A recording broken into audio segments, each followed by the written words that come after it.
Alberto John Ramos. Agnaed iti Barangay 17, Bagaray, Ilocos Norte, at Tawenag iti 57. Kaya nagbulmulag iti Syngenta NK 5017, iti unay iti 12 nga tawen, rinubyak dito iti 2010.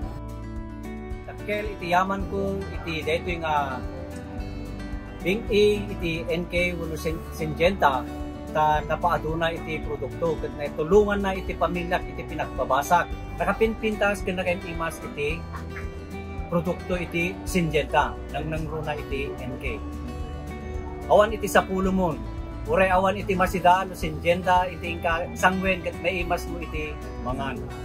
So di kiti padak nga agtaltalon kinampi nagapadas iti mula nga wenno pagay nga Syngenta padasen yun. Tapno no mapadasan yun mo iti napadasak nga adoy iti naapit ko ket ni comparar ko iti napalabas ket napimpintas. Ken ti dakkel nga pagyamanak napaturpos ko di jay talo nga anak ko ken kastamet nakapundarak mat iti duwa nga tricycle.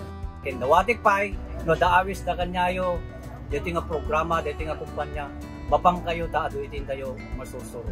At talekak iti NK 5017 at talekak iti Syngenta.